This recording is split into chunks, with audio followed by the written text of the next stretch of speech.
افشین مقیم سخنگوی کمیته دین تاجیکستان در صحیفه‌اش در فیسبوک خبر داد که روز 18 مای مولا جمال الدین پسر مفتی سابق تاجیکستان امان الله نعمتزاده از مقام امام مسجد جامع به نام حضرت محمد دیهه سخاوت دیهات چارگلتپه ناحیه رودکی و پسر او عظمت الله چمان الله از مقام امام مسجد پنج وقته به نام ایشان اسمت الله دیهه دریاآباد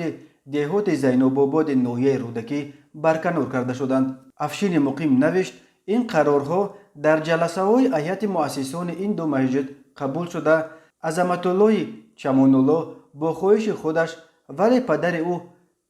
مولا جمال الدین بنا به وضع سلامتی روزگی شفایی رعایت نکردن طلبات نظامنامه مسجد و شرطنامه همکاری و خدمت رسانی وابسته به تربیه اخلاقی و معنوی از امامتی رانده شدند. معلوم نیست که به جای مولا جمال الدین که را تعیین کردند ولی به جای پسر او هیئت مؤسسان به مقام امام مسجد دریاآباد ختم کرده دانشکده اسلامی اسرارالدین کثیروف را انتخاب کردند.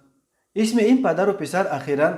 در رابطه به ویدیوی مناقشه و دشنامدهیشان در مسجد دریاآباد رسانه‌ای شد. به گفته شاهدان نمازگزاران مخالف به امامتی این مسجد نشاندن عظمت الله معروف با نام اعظم پسر مولا جمال الدین بودند، چون که او اخیراً با اتهام دزدی از خانه پدر عروسش حبس شده بود و هرچند در عوض 100,000 سامانی پاره از جوابگری خلاص شد ولی مردم نمیخواستند تحت رهبری نفری که با دزدی بدنام شده است نماز بخوانند. اما مولا جمال الدین و پسرش مردم را دشنام داده تهدید کردند که همه‌شان را همچون سلفی و نهضتی به مقامات می سپارند.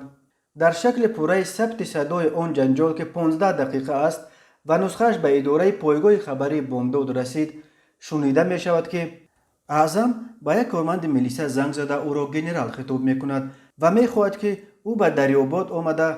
جلوه مردم را کشد. قبلا گزارش شده بود که روز 7 مای در مسجد دیهه دریاآباد ناحیه رودکی پیش از نماز تراویح بین امام خطیب و چند نمازگزار جنجال شده است. امام این مسجد جمال الدین نعمتزاده پسر مفتی پیشین تاجیکستان امان الله نعمتزاده می باشد.